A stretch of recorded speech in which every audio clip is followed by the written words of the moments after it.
Lana Muhammad ibn Abdullah wa ala alihi wa sahbihi wa man walah wa la haula wa la quwwata illa billah amma ba'du. Jalan-jalan ke kota Lampung. Yang cakep ya, saya kecil. Dari Lampung menuju ke Jakarta. Walaupun ini pertama kali saya ke Hong Kong, tapi saya sudah bertemu ahli surga semuanya. Amin. Orang nyambung sambung-sambung nih. Ya kan dia dari Lampung. Jadinya Hong Kong. Ya, nyambungin aja udah. Lebaran makan lemper. Makan sup setelah Ramadan. Walaupun kita bertemu di gedung Sup Tower. Nyambung. Nyambung. Tapi insya Allah kita bertemu di surga semuanya. Amin. Ya Rabbal. Amin. Oh, tadi yang diaminin oleh Gus Yusuf yang kawin. Iya kan? Amin. Jadi mau ikut tuh yang amin. Kalau saya aminnya masuk surga. Amin. Amin ya Rabbal. Alamin. Saya pengen pantun pakai bahasa Malaysia, boleh nggak? Boleh. Boleh nggak? Boleh. Paham nggak tadi? Paham. Hampir. Orang paham. Ngorek tanah cari keramat. Cakep. Paham nggak? Cari keramat sampai terjungam. Nggak paham. Apa? Saya ceramah tidaklah lama, paling lama setengah jam. Oh. Mamanya gitu aja. Hah? Mana pula bisa bahasa Lampung beda. Lampung apa tuh? Melayu ya? Aksara. Ya. Kalau saya dari Pontianak. Baik. Bapak ada bapak apa ada. Bapak-bapak, ibu-ibu yang kami cintai dan kami muliakan. Langsung saja kita ke tema pembahasan. Pagi ini kita akan berbicara tentang agar lelah menjadi coba diulangi, agar yang di belakang tidak menjawab, agar gitu dong. Ini kalau tidak semangat balik saya. Kata ibu-ibunya, tak apa-apa ambil balik, yang penting Gus Yusuf gak usah balik. Ibu-ibu sekalian, kita ini di dunia pasti akan mendapatkan ujian, itu pasti. Gak akan ada manusia lepas dari cobaan. Sebagaimana Allah berfirman, "Walanabluwannakum bisyai'in minal khawfi wal ju'i wa naqsin minal amwali wal anfusi wat thamarat wa basyiris shabirin." Saya suara saya tidak sebagus Gus Yusuf. Jadi kalau saya baca Quran biasa aja. Ya. Beliau walaupun ada kemiripan antara kami dengan beliau. Asik. Lubang hidungnya sama-sama dua. Itu sih ya. Matanya sama dua. Tapi sisanya benas sama dua lubang kubur. Antara langit dan lubang kubur. Masya Allah. Makanya saya kemarin sudah bilang, ini kawan-kawan Hong Kong ini salah muda. Harusnya Gus Yusuf itu digandengin dengan Habib Muhammad Tohar, Habib Hanif Alatas, atau Habib Ges Asegaf gitu loh. Nah ini sama saya takutnya ini kayaknya aduh ya. Tapi saya mah senang-senang aja sambil beliau ya. Masya Allah. Baik ibu-ibu sekalian. Dan tadi pagi itu Bu, saya kan sarapan. Saya sarapan, biasanya saya tuh ngajak gitu sarapan beliau. Gus, ayo makan. Ya, kemarin kan saya telepon. Pagi tadi tuh saya nggak ngajak. Kenapa? Di dalam kamar beliau sedang mengaji. Masya Allah. Nggak saya ajak. Biarin beliau ngaji. Saya apa bahasa sarapan? Breakfast apa?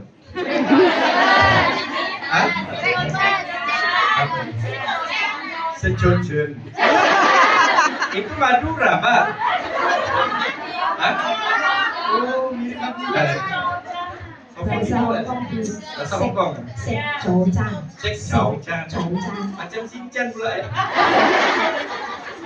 Pokoknya beliau sarapan membaca Quran. Ya Allah, hati tenang. Sarapan. Biasanya kan ada live music. Ini enggak, live Al-Quran. Itulah sarapan paling mahal yang pernah Anda rasakan. Ya Allahumma shalli ala Muhammad. Salai. Biasanya saya tuh sarapan ditemani dengan cinta satu malam lah. Apalagi mabuk lagi, ya Allah. Tapi Al-Quran luar biasa. Ingat, beliau hafal 30 juz, saya hafal juz 30. Jus Mirip kan? Al-Quran. Mirip lah, mirip-miripin aja. Cuma hafal 1 juz saja gue buat jadi imam sholat. Balik pada pembahasan. Jadi Allah berfirman, "Walana puluwanakum," dan sungguh kami akan uji kalian. Yang belajar bahasa Arab tuh pasti paham. Di ayat ini ada dua kata penguat taukid kalau bahasa Arabnya. Ada lam, lalu dikasih nun, nunnya nun taukid taqilah lagi. Yang artinya sungguh betul-betul kami akan uji kalian. Gak bisa kita lepas dari ujian Allah, gak bisa. Am hasiban nas an yutraku an yaqulu amanna wa hum la yuftanun. Apakah manusia itu menyangka setelah mereka berkata kami beriman kepada Allah, kami percaya kepada Allah, kami mengikuti syariat Allah, wa hum la yuftanun, dan mereka enggak diuji? Enggak. Justru semakin kita beriman, semakin dekat, semakin tinggi derajat kita kepada Allah, semakin berat ujian. Makanya sabda Nabi Muhammad SAW apa? Asyadun nasi bala'an indallah al-anbiya, tumal awliya, tumal amthal, fal amthal. Yang paling berat ujiannya di sisi Allah itu siapa? Yang pertama para nabi. Para nabi dulu. Baru tumal awliya, kemudian para kekasih-kekasihnya. Wali-wali. Tapi wali ya, bukan walid, bukan. Itu lain. Wali. Nah, titik. Tumal amtal, fal amtal. Kemudian yang bawahnya dan yang paling bawahnya. Jadi orang yang paling dekat dengan Allah, ibu-ibu sekalian, mereka lah yang paling berat ujian. Coba kita lihat. Para ulama sepakat, kalau nggak percaya, tanya Gus Yusuf. Manusia yang paling berat ujiannya itu Nabi Muhammad SAW. Makanya beliau itu dikatakan sebagai salah satu dari 5 ulul azmi. Dan 5 ulul azmi ini, apa ulul azmi itu? Ulul sobri was sabat. Manusia yang paling sabar, yang paling teguh. Pertama, siapa ulul azmi? Yang pertama? Hah? Nabi Nuh. Nabi Nuh. Nabi siapa, Bu? Nuh. Nabi Nuh. Nabi Nuh itu yang pertama. Kenapa beliau menjadi ulul azmi? Ujiannya berat. Salah satunya 950 tahun beliau berdakwah, pengikutnya hanya 70-an. Ini udah berapa ini? Kalau ini kan di berapa nih? 1, 2, 3, 4, 5, 6, 1000, 2000, 3000, 4000 kan? Lama ini yang hadir ini. Belum lagi yang live streaming, oh, Masya Allah, live semuanya. Belum lagi yang DM, Instagram, Gus Yusuf. Ketemu di Hong Kong, Gus. I'm always waiting you.